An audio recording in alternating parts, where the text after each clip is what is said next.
3장 24절의 말씀을 중심으로 나는 의인입니다 라는 제목으로 함께 은혜를 나누도록 하겠습니다. 우리가 성경을 읽다 보면 또 하나님의 말씀을 듣다 보면 구약에서 꼭 비교되면서 거론되는 인물이 있습니다. 사울과 다윗입니다. 사울과 다윗, 거의 동시대 사람이었어요. 사울은 이스라엘의 일대 초대 왕이었고 다윗은 그 뒤를 이어 왕이 된 두 번째 왕이었습니다. 이 두 사람은 극명한 차이를 가지고 성경에 평가받습니다. 그런데 우리가 객관적으로 봤을 때 사울이라는 사람은 그 출발부터 매우 매력적인 모습으로 등장합니다. 참 괜찮은 사람으로 나와 있습니다. 그는 자신의 일에 열정적이었고 많은 사람들 앞에서 겸손한 사람이었습니다. 부모님께 대한 효도 극심했습니다. 자기가 양을 찾으러, 염소를 찾으러 다니는데 그 길이 오래되니까 부모님이 혹시 자기를 걱정하실까봐 부모님 생각을 하면서 돌아온 사람이 사울이었습니다. 그가 왕이 된 다음에 그는 많은 사람들, 자기 옆에 있는 또 그를 반대하는 사람들을 다 용납하고 용인했던 대인배와 같은 모습을 보였던 사람이었습니다. 그런 그를 많은 사람들은 좋아했고 그를 신뢰하고 따랐습니다. 그러나 그에 비해 다윗은 부모나 형제들에게도 별로 인정받지 못한 목동에 불과했습니다. 선지자가 자기 집에 와서 자기 아들들을 다 모아놓으라고 얘기했을 때 다윗의 아버지 이새는 형들은 다 모아놨지만 누군가 양을 칠 사람이 필요해서 막내인 다윗은 그 자리에 부르지 않았어요. 막내만 혼자 양치게 하고 형들은 다 불러보았어요. 만약 다윗이 이새에게 인정받는 정말 촉망받는 그런 아들이었다면 어쩌면 다윗을 불러왔으리라고 생각됩니다. 그러나 그렇지 못했어요. 그런 다윗이었습니다. 그리고 그가 왕이 된 다음에도 다윗은 치명적인 실수를 몇 차례나 저지르죠. 치명적인 실수. 그런데 이상하게도 하나님은 다윗에게 대해서 매우 관대해 보입니다. 그런 많은 실수에도 불구하고 하나님은 다윗을 뭐라고 말합니까? 내 마음에 합한 자다. 입에 담기도 부끄러운 일을 저질렀는데 다윗한테 하나님은 내 마음에 합한 자라고 불러주십니다. 그에 비해 사울은 다 잘했어요. 그러니까 단 한 번의 실수, 제사장보다 앞서서 제사장이 오지도 않았는데 전쟁이 지금 곧 치러질 판이라 급한 마음에 자기가 먼저 제사장 없이 제사를 집례했다는 그 이유 하나로 사울은 하나님께 버림을 받습니다. 그걸 보면 하나님이 너무 대놓고 편애한 거 아닌가 이런 생각이 들어요. 사울과 다윗뿐만 아니라 에서와 야곱의 이야기, 요셉의 이야기에서도 우리는 그런 사실을 발견합니다. 야곱은 이유 없이 사랑받았어요. 근데 에서는 이유 없이 미움을 받은 것 같아요. 그래서 하나님이 과연 의로우신가 생각될 때가 있습니다. 그러나 여러분 분명히 아십시오. 하나님은 절대적으로 의로운 분이십니다. 하나님이 하시는 일은 항상 옳습니다. 우리는 많은 경우에 자연적인 영역에서 나타나는 결과나 행동을 보고 사람들을 판단합니다. 그렇죠. 우리가 사람들을 판단하는 기준은 다른 게 없어요. 그냥 외모로 보이는 것, 그가 하는 행동, 이걸 가지고 사람을 판단할 뿐입니다. 그러나 하나님은 중심을 보십니다. 그분은 눈에 보이는 행동 이면에 있는 동기와 의도와 목적까지 감찰하시는 분이십니다. 그러므로 하나님이 사람을 그렇게 평가할 때는 그럴 만한 분명한 이유가 있는 것입니다. 그러므로 어떤 경우라도 우리는 하나님의 선하심과 의로움에 대해서 절대 의심하거나 흔들려서는 안 됩니다. 하나님의 판단에는 실수가 없기 때문입니다. 그분은 완전히 의로우신 분입니다. 그분은 모든 것을 다 아시는 분이십니다. 그런데 바로 그 하나님께서 나에게, 여러분에게 그렇게 말씀하시는 거예요. 너는 의인이다. 너는 의롭다. 하나님이 나에 대해서 뭔가 좀 잘 몰라가지고 내 본심을 몰라서 하나님 혹시 실수로 그래서 나 같은 걸 의인이라고 불러주셨나요? 아닙니다. 그것이 사실이기 때문에, 그것이 진리이기 때문에 하나님께서 그렇게 말씀하시는 것입니다. 오늘 우리는 우리가 가진 의의 개념을 잠시 내려놓고 우리가 가진 의에 대한 판단을 좀 내려놓고 하나님의 본성이며 그분께서 그분을 믿는 우리에게, 거듭난 우리에게 주신 이 의가 무엇인지, 그 의가 어떤 의미인지, 그리고 내가 왜 의인인지를 깊이 깨닫고 발견하는 그런 시간 되시기를 바랍니다. 그래서 먼저 우리가 살펴볼 게 의가 무엇인가 하는 것입니다. 의가 무엇일까요? 도대체 의란 무엇일까요? 우리는 보통 의하면 떠오르는 게 옳은 행동이에요. 그 행동을 잘하면 옳은 거고 의로운 거고, 행동을 잘 못하면 의롭지 않는 거죠. 행실이 그런가 옳은가를 가지고 우리는 의로운가 그렇지 않은가를 판단합니다.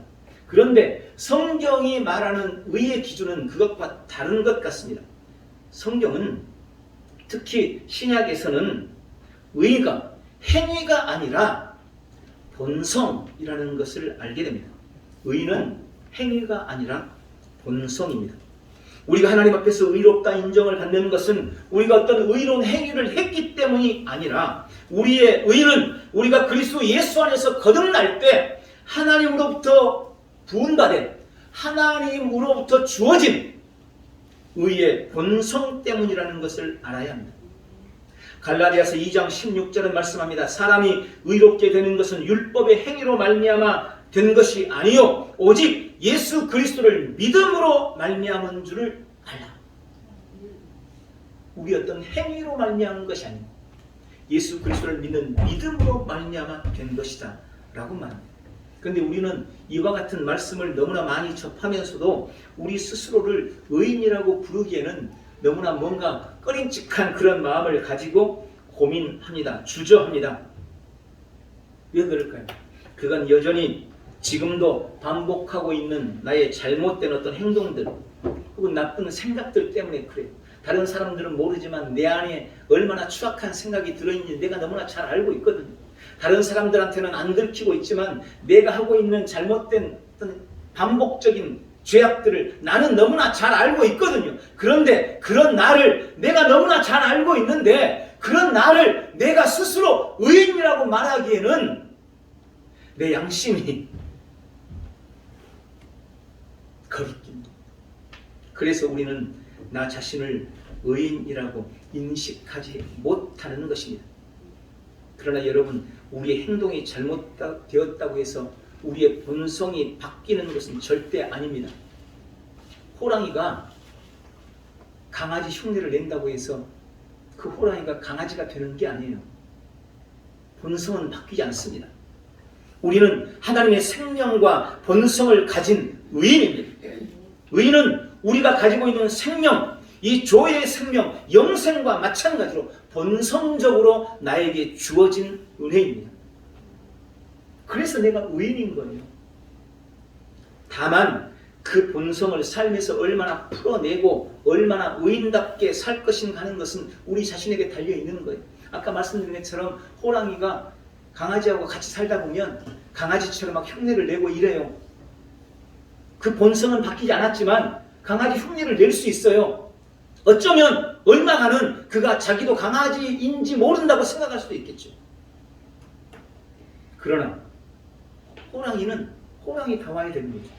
호랑이가 호랑이다워지느냐 마느냐는 이제 그건 호랑이니까 사람들이 어떤 환경을 만들어 주느냐, 어떻게 길들이느냐에 따라 달라지겠죠. 그러나 우리는 누가 길들이는 게 아니에요.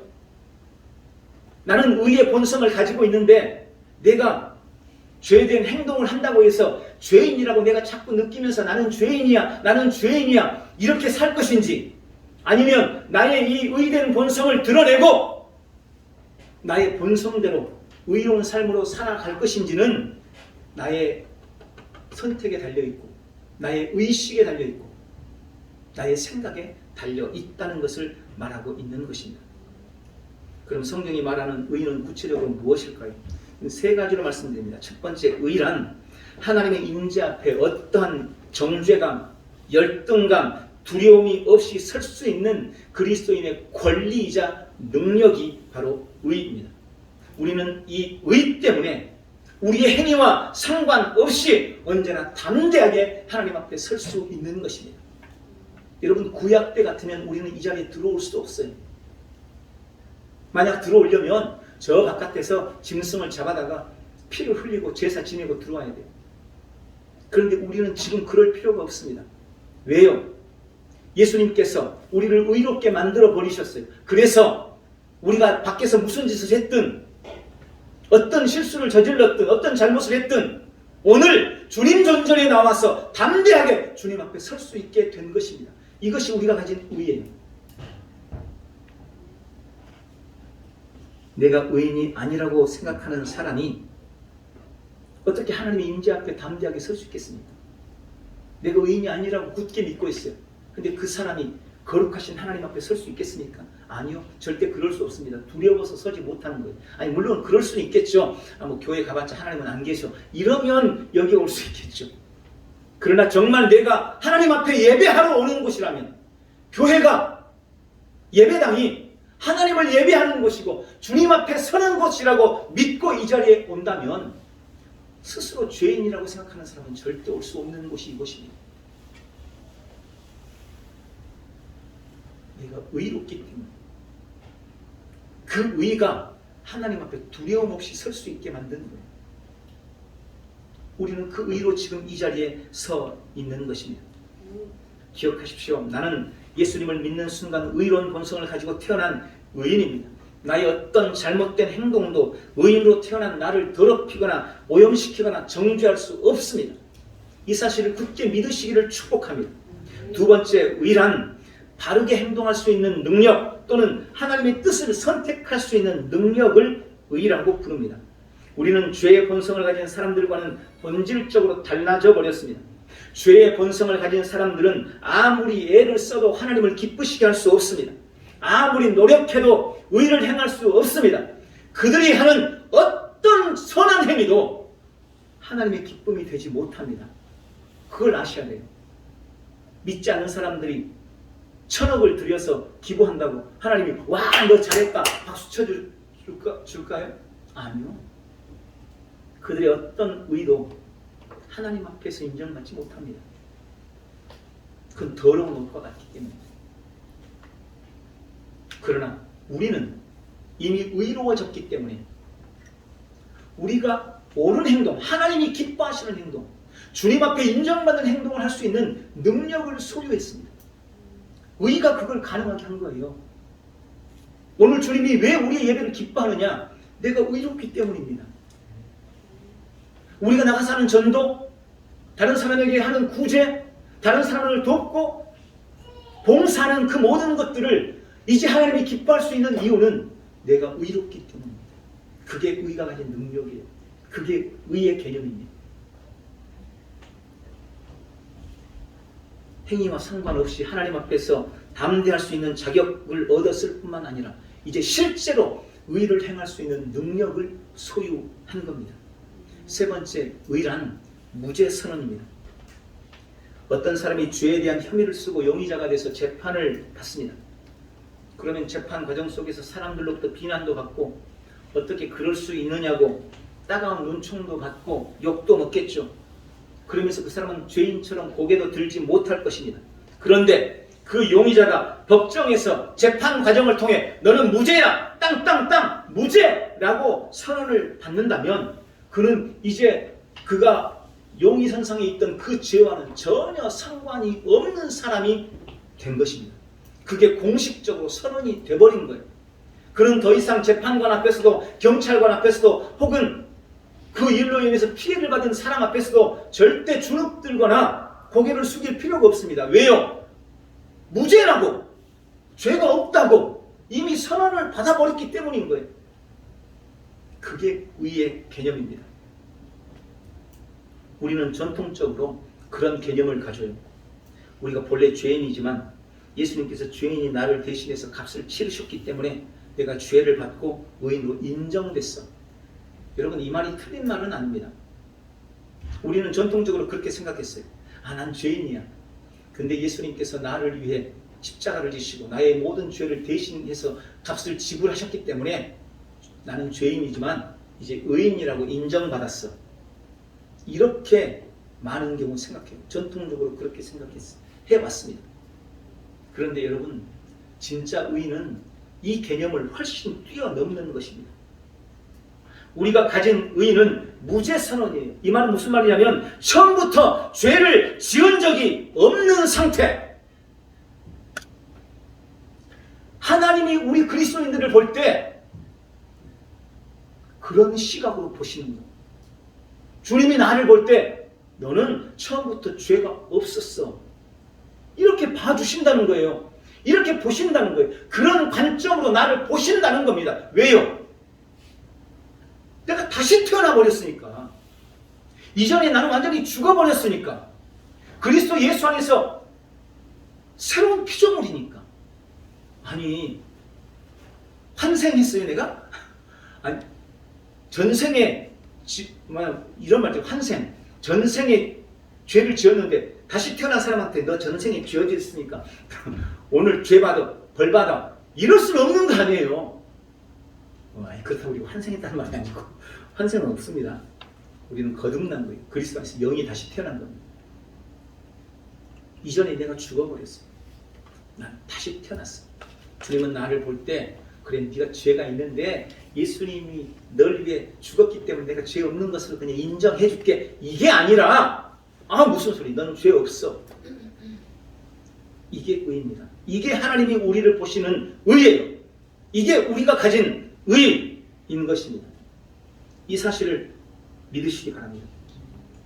주님은 우리의 잘못된 과거에 대해서 관심이 없으시고 그것에 대해서 절대 캐묻지도 않으십니다.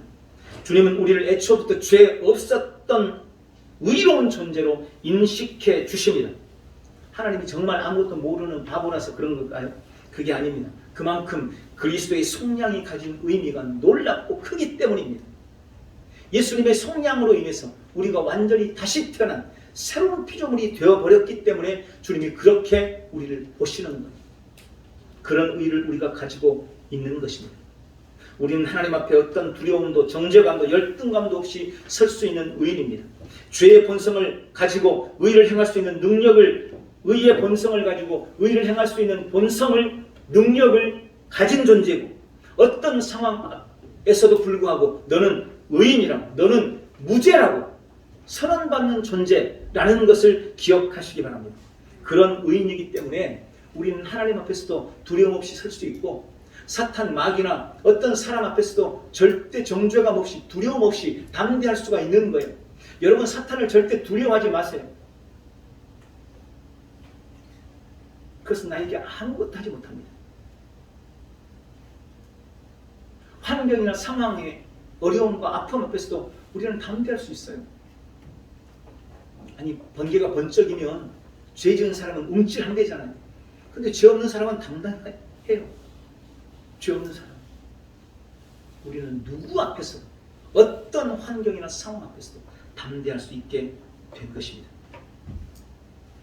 이 놀라운 의가 주는 은혜를 우리 온 삶이 누리시기를 축원합니다. 우리가 이 의를 누리려면 두 번째로 의의 특성을 이해해야 합니다. 우리가 의를 누리려면 의가 가진 특성을 잘 이해하고 우리 안에서 바르게 인식해야 됩니다. 첫 번째, 의는 예수님을 영접한 인간의 영에 주어진 하나님의 본성입니다. 다시 말씀드리지만 의는 행위에 의한 것이 아니라 본성에 의한 것입니다. 개에게는 개의 본성이 있고 사람에게는 사람의 본성이 있는 거예요. 사람이 개 흉내를 아무리 잘 내도 그 사람은 절대 개가 될 수 없습니다. 본성이 개로 절대 바뀌지 않아요. 본성은 태어날 때 가지게 되는 각 종의 고유한 특성이에요. 그게 본성이에요. 혹은 DNA라고 부르잖아요. DNA. 인간의 DNA하고 원숭이의 DNA는 달라요. 완전히 달라요. 원숭이는 죽었다 깨어나도 사람이 될 수가 없어요. DNA가 다르기 때문에.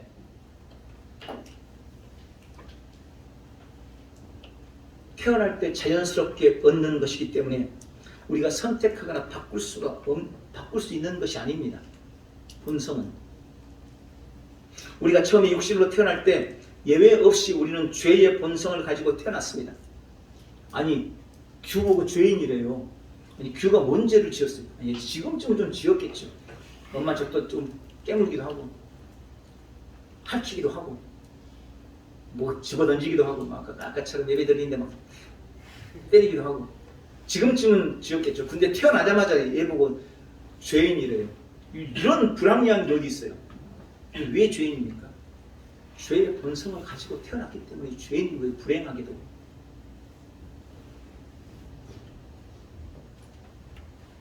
그런데 그랬던 우리인데, 우리도 똑같이 그렇게 죄의 본성을 가지고 태어났던 우리였는데, 우리가 예수님을 믿을 때, 예수님을 영접하고 거듭남으로 인해서 죄 없는 본성, 의인의 본성으로 우리가 다시 태어나거든요.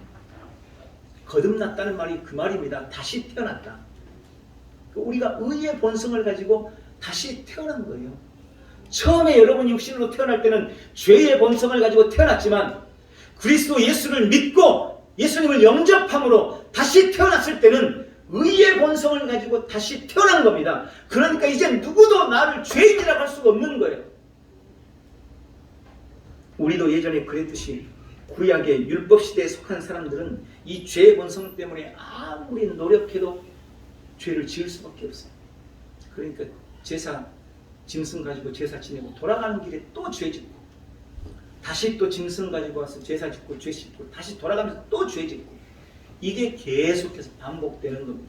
하나님이 율법을 주셨지만 그 율법을 지킬 수가 없어요. 그 율법을 지키려고 노력하면 할수록 나는 어쩔 수 없는 죄인이구나 라고 깨달을 수밖에 없었습니다. 그래서 하나님께서 이 본성으로는 죄인의 본성으로는 절대 의로워질 수 없구나. 그래서 예수님이 오신 겁니다.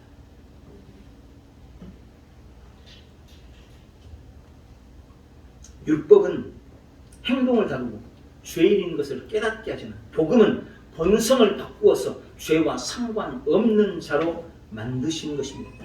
그것이 지금 우리가 받은 은혜입니다. 그러므로 이제 죄를 대하는 우리의 태도도 인식도 바뀌어야 합니다. 우리가 할 수 없는 것을 억지로 하려고 막 죄 짓지 않으려고 막 노력하고 이슬람들처럼 히잡을 뒤집어 쓰고 남자들한테 얼굴 안 보이면 남자들 죄 안 지게 하고 자기도 죄 안 짓고 옛날 유대인들이 모자를 이만큼 내려 쓰고 그래서 피 흘리는 유대인이라는 말이 나왔어. 여자들을 보면 음욕을 품을까봐 뒤집어 씌고 안 보고 다니다가 전봇대 벽에 부딪히고 이래가지고 피 흘리는 유대인이라는 그런 이야기까지 나올 정도로 스스로 죄를 짓지 않으려고 노력하고 예를 썼지만 그게 안 되는 거예요. 불가능해요. 우리도 늘 그런 식으로 생각해요. 예수님을 믿고 있으면서도 내가 죄 지으니까 죄인이지. 그러니까 내가 의인 되기 위해서 죄 안 지으려고 막 예를 쓰고 노력하고 아니요. 그래서는 절대 죄의 문제를 해결되지 않습니다. 바뀌어야 돼요. 어떻게? 나는 의인이구나. 나는 의인이구나. 나는 의인이구나. 나는 죄와 상관없는 자구나. 내가 의인임을 인식하면 인식할수록 우리는 죄와 상관없는 자로 살게 됩니다. 죄와 멀어지게 되는 거예요. 실제 우리의 삶에서 죄 짓지 않는 존재가 되는 겁니다. 내가 의인인 것을 인식해야지. 근데 우리는 반대로 자꾸 해요. 죄인인 것을 인식해서 내가 죄인입니다. 주님 오늘도 내가 죄 지었어. 계속 죄인인 것을 스스로 고백하면서 죄의 늪으로 점점 들어가는 거죠. 죄 자체보다 죄의식이 더 심각한 문제임을 아셔야 됩니다. 그래서 어떤 사람들은요, 뭔가 좀 자유로우려고 교회에 나왔는데 교회에 나오고 보니까 자기가 죄인이라는 게 더 밝혀지는 거예요. 옛날에는 예수 안 믿을 때는 나쁜 짓 좀 하면서도 사람들이 다 그런데 뭐 별로 똑같은 나쁜 짓 하면서 죄책감 없이 나쁜 짓을 했는데 이제 교회 다니고 보니까 이걸 하면서도 죄책감이 생기고 이걸 하면서도 죄책감이 생기고 뭔가 나쁜 짓 하려고 그러면 죄책감이 생기는 거예요. 교회 다니면 좀 편해지려고 교회 왔는데 죄책감만 더 커지는 거예요. 그래서 에이 이러고 다시 세상으로 나가는 사람도 있다고 합니다. 여러분 해결책은요. 의를 의식하는 겁니다. 내가 의인이라는 사실에 대해서 인식해 가는 겁니다. 두 번째 의의 특성은 의는 하나님의 선물입니다. 다른 구원의 선물들처럼 우리가 거듭날 때 하나님의 은혜로 거저 주어진 선물입니다. 오늘 본문에서도 그리스도 예수 안에 있는 속량으로 말미암아 하나님의 은혜로 값 없이 의롭다 하심을 얻었다. 우리는 값 없이 의로움을 받은 거예요. 처음에 의를 받을 때 우리의 행위와 상관없이 선물로 받았듯이 우리의 의를 유지하는 것 역시 우리의 행위와 상관없이 계속해서 우리는 의인인 겁니다. 아니 선물로 의를 받았는데 내가 중간에 죄를 지어버렸으니까 의가 취소되고 다시 죄인이 되어버렸어. 그런 일은 없다고요. 그런 일은 없다고요. 선물로 주셨다가 잘못했다고 다시 뺏어가 버리고 이런 일은 결코 일어나지 않습니다. 의는 철저하게 하나님의 선물이기 때문입니다. 세 번째, 그리스도께서 우리의 의이십니다. 누구든지 예수님을 영접했다면 그는 그리스도의 의를 가지는 겁니다. 왜 내가 의로운 존재입니까? 예수님이 내 안에 계시기 때문에 그래요. 하나님의 의가 주님의 의가 내 안에 들어왔기 때문에 그런 겁니다. 고린도전서 1장 30절에 너희는 하나님으로부터 나서 그리스도 예수 안에 있고 예수는 하나님으로부터 나와서 우리에게 지혜와 의로움과 거룩함과 구원함이 되셨다. 여기서 예수님이 우리에게 주신 네 가지를 설명합니다. 첫 번째 지혜, 두 번째 의로움, 세 번째 거룩함, 네 번째 구원함. 그런데 우리는 이 네 가지를 다 받았는데 우리는 자꾸 생각을 그렇게 해요. 구원은 받은 것 같아. 그런데 지혜는 없는 것 같아. 구원은 받은 것 같아. 그런데 의롭지는 않은 것 같아. 구원은 받은 것 같아. 그런데 거룩하고는 내가 거리가 먼 것 같아. 이게 무슨 원리예요 도대체? 아니 주님이 예수님이 네 가지를 주셨다는데 이걸 다 주셨다는데 우리는 굳이 아니 나는 구원만 받았어요. 의로움은 필요 없어요. 거룩함은 아니에요. 지혜는 없어요. 이렇게 지금 거절하고 있는 것과 똑같은 거예요. 아니 예수님이 네 가지를 다 주셨대잖아요. 의와 가장 가까운 게 아마 거룩함일 겁니다. 우리는 스스로 거룩하지 않다고 생각해요. 그래서 의롭지도 않다고 생각해요. 그런데 거룩함이라는 의미는 성경에 두 가지로 쓰입니다. 첫 번째는요. 하나님이 임재하시면 그게 거룩한 거예요. 모세가 미디안 광야에서 떨기나무에 불이 붙는 것을 봤습니다. 그런데 광야에서 떨기나무에 불이 붙는 것은 아주 흔한 일이었어요. 그런데 그날은 뭔가 이상해요. 왜요? 떨기나무는 그냥 가시나무 같아요. 한번 불이 확 붙으면 금방 시들어버려요. 없어져 버려요. 그런데 저 멀리서 떨기나무에 불이 붙었는데 아무리 보고 있어도 꺼지질 않는 거예요. 불이. 저 뭔가 이상한데? 신기한데? 모세가 그 떨기나무로 가까이 갑니다. 그 미디안 광야는 모세가 40년을 살았던 곳이에요. 안 가본 곳이 없어요. 거기 염소똥, 양똥, 막 짐승들 똥도 있고 더럽고 이런 곳이에요. 근데 떨기나무에 불이 붙어서 꺼지질 않는 거예요. 이상하다. 가까이 가는데 갑자기 음성이 들렸습니다. 모세야, 네가 선 곳은 거룩한 곳이다. 네 발에서 신을 벗어라. 아니 맨날 보던 미디안 광야, 매번 있던 떨기나무, 거기에 불이 붙으면 갑자기 주님이 거기가 거룩한 곳이 되고. 왜요? 하나님이 그곳에 임재했기 때문입니다. 하나님이 임재하심으로 거룩하게 된 거예요. 그러면 우리는 어떻습니까?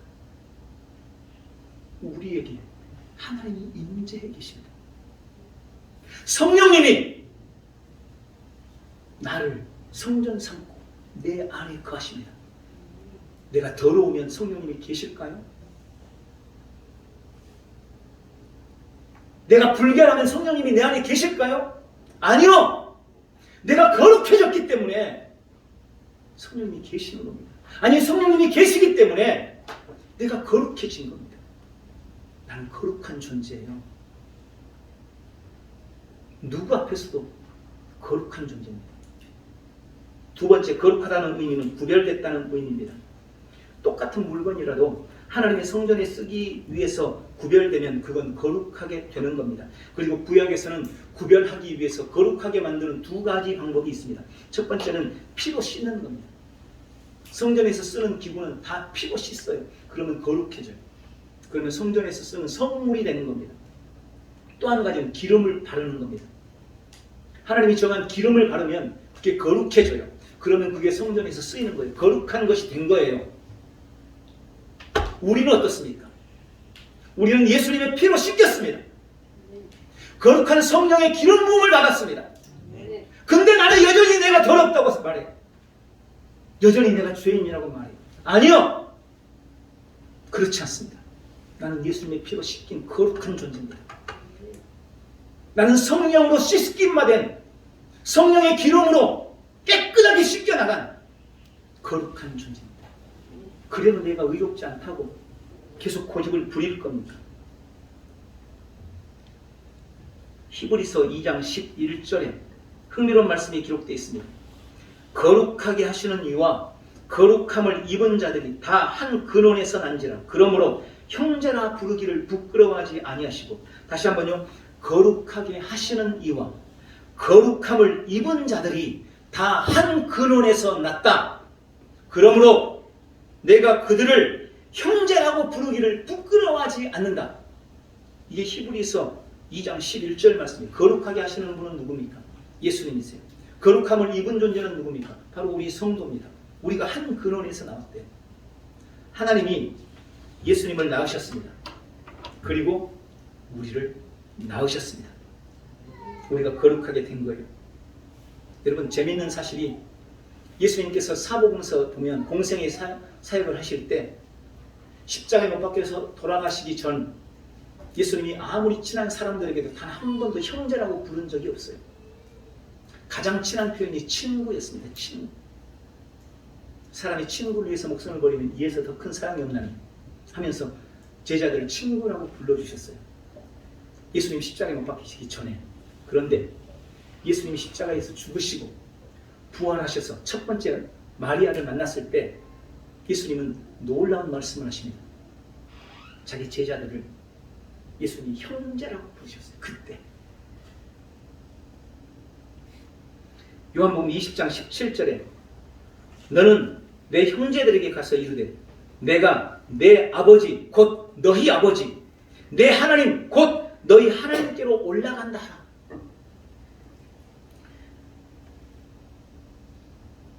제가 이 말씀을 보는데 너무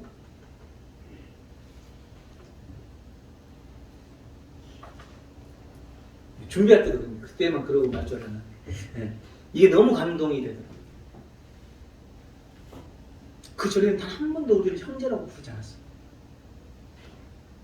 근데 예수님이 부활하신 후 마리아를 처음 만났을 때 마리아에게 하시는 말씀이 바로 이 말씀이에요. 너는 내 형제들에게 가라. 그리고 말하기를 내가 나의 아버지 곧 너희 아버지 내가 나의 하나님 곧 너희 하나님께로 간다.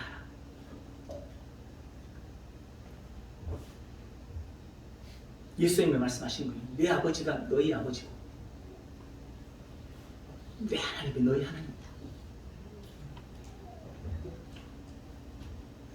예수님이 부활하시고 그때 비로소 믿는 우리는 하나님과 가족이 된 거예요. 예수님의 형제가 된 거예요. 예수님이 부활하시고 나서 우리는 예수님의 형제입니다. 하나님의 자식이 된 거예요. 이 말이 무슨 말이에요? 한 핏줄이라는 말이에요. 본성이 같아졌다는 말입니다. 우리는 하나님과 본성이 같아요. 우리는 예수님과 본성이 같아요. 우리는 의인이에요. 예수님이 의인인 것처럼 예수님이 나의 거룩함이고 예수님이 나의 의이십니다. 네 번째, 우리가 받은 의는 완벽한 의입니다. 우리가 거듭날 때 받은 의는 완벽한 의예요. 완전한 의예요. 이 본성은 처음부터 그냥 완전한 거예요. 규가 가진 본성과 우리 이민욱 집사가 가진 본성이 똑같아요. 이민욱 집사가 아빠니까 본성이 100%고 규는 이제 막 태어난 지 얼마 안 됐으니까 이제 10%고 아니요. 똑같이 100%예요. 본성은 똑같은 본성이에요.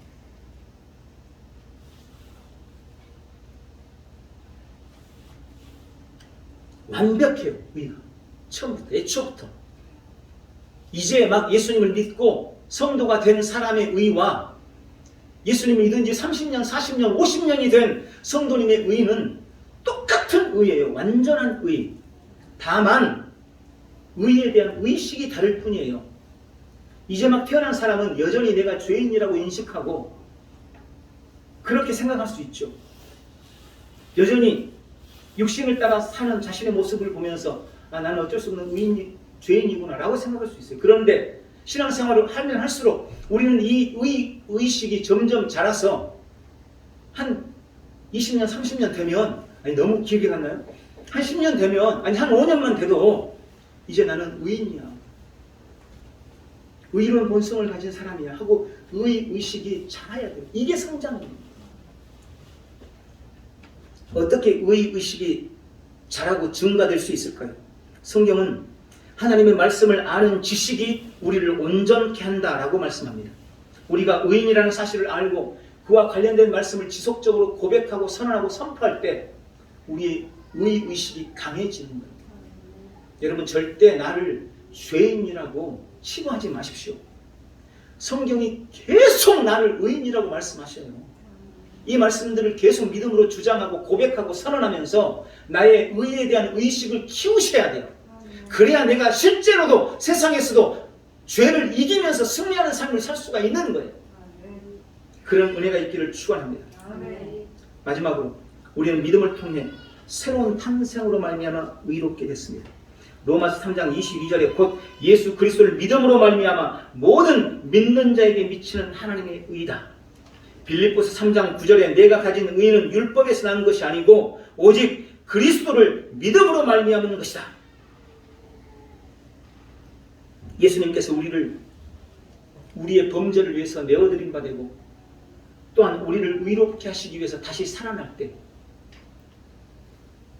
우리도 주와 함께 다시 살아났다. 다시 태어났다. 그때 내가 의롭게 됐다. 이 새로운 탄생에 의한 의인이라는 사실을 기억하시기 바랍니다. 나는 다시 태어남으로 의로운 존재가 된 겁니다. 여러분 이제 우리는 우리의 의를 누려야 합니다. 우리는 하나님 앞에 어떤 정죄감도 열등감도 두려움도 없이 담대하게 설 수 있습니다. 지금 그런 상태가 되어 있습니다. 하나님과 바른 관계를 맺게 돼서 주님이 주시는 은혜와 복을 받기에 합당한 상태가 이미 되어 있습니다. 그런데 그런 상태가 되기 위해서는 단지 믿는 것만으로도 충분해요. 그래서 성경은 그렇게 말합니다. 사람이 마음으로 믿어 의에 이른다. 그러나 입으로 고백해야만 구원에 이르는 것입니다. 이 말이 무슨 말이냐? 내 삶에서 내 안에 충만하게 지금 누릴 수 있는 은혜들이 꽉 찼는데 이 은혜들을 내 삶에 실제로 삶에 누리기 위해서는 반드시 입에 고백이 필요하다는 거예요. 믿음이라는 것은 마치 댐에 물을 가득 담아놓는 것 같습니다. 지금 댐에 물이 가득 찼어요. 우리의 믿음으로. 그럼 그 댐에 있는 물을 우리의 농지에, 우리의 삶의 자리에 마음껏 쓰려면 어떻게 해야 돼요? 이제는 마음으로 믿어 의에 이르렀으니까 입으로 고백해서 그것들이 실제 내 삶의 자리에 나타나도록 해야 되는 겁니다. 이게 정말 중요한 거예요. 질병으로부터 구원받는 것 우리가 너무나 많이 들어봤잖아요. 예수님께서 채찍에 맞음으로 내가 나음을 입었도다. 우리가 이 약속의 말씀을 굳게 믿고 이것을 내 마음속으로 굳게 믿어 예수님이 채찍질 당하실 때 내가 나음을 입었어. 내가 이걸 마음으로 굳게 믿고 있으면 이게 어떤 상태냐면 이제 내 안에 있는 어떤 질병도 고칠 준비가 다 되어 있는 상태인 거예요. 근데 이게 실제로 내 육체에 고치게 되려면, 치료로 나타나려면 어떻게 된다고요? 내 입에 고백이 필요합니다. 이게 정말 중요한 원리입니다. 실제로 치유가 일어나려면 입술에 고백, 선포해야 돼요. 선포해야 돼요. 모든 매사가 그랬어요. 우리가 마음으로 굳게 믿을 때 모든 게 준비가 다 되는 거예요. 그리고 내가 입술로 고백할 때 그 놀라운 일들이 내 삶에서 현재가 되는 것입니다. 오늘 말씀을 맺습니다. 히브리서 5장 13절 14절에 저주를 사용하는 자는 누구나 의의 말씀에 능숙하지 못하나니 이는 그가 악이기 때문이요 단단한 음식은 장성한 사람들의 것이니 그들은 그 말씀을 사용함으로 감각들을 단련하여 선악을 분별하는 사람들이라. 여러분, 이 말씀 정말 중요합니다. 젖을 먹을 때는 의의 말씀에 능숙하지 못하기 때문에 그렇다는 거예요. 우리가 악이일 때는 하나님의 말씀을 사용할 줄을 몰라요. 그런데 장성한 사람은요, 그 하나님의 말씀을 사용하는 거예요. 사용한다는 말이 무슨 말이에요? 입술로 고백하고 현실에 찾아올 때 그 현실에 맞는 말씀을 찾고 그 말씀을 가지고 고백하고 이겨내고, 그게 사용하는 거예요. 그걸 하는 게 고백 기도예요. 우리가 수요일에 그거 해요. 그걸 좀 확대하려고요. 실제로 현실에 어떻게 하나님의 말씀을 사용할 것입니다. 우리의 믿음이 성장했느냐 그렇지 않느냐는 하나님의 말씀을 얼마나 우리가 능숙하게 다루느냐 그렇지 못하느냐에 달려 있습니다.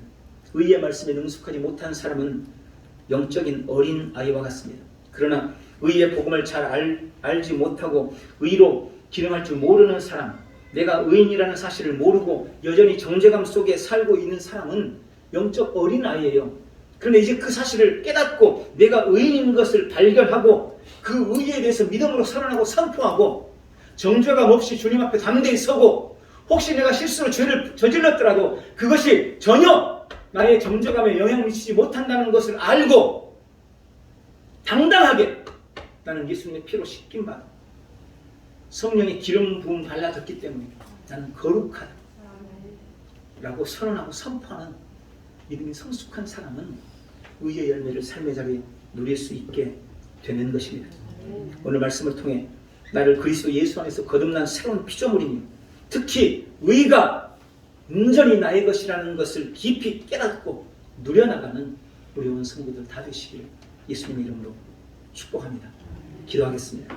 전능하신 아버지, 나를 향한 하나님의 의로우심과 선하심에 감사합니다. 주님, 나는 그리스도 예수 안에서 거듭날 때 의의 본성을 가지고 태어났습니다. 그러므로 나는 의롭습니다. 그 어떤 것도 나의 이 의로움을 퇴보시키거나 상실시키거나 오염시키거나 더럽힐 수 없습니다. 거룩하신 성령님이 내 안에 거하십니다. 예수님의 피와 보혈의 능력이, 성령의 능력이 나를 깨끗게 했습니다. 주님, 나는 의인입니다. 날마다 이 의를 온 삶에 누리는 복되고 귀한 성도들 다 되게 축복해 주시옵소서. 예수님의 이름으로 기도합니다. 아멘.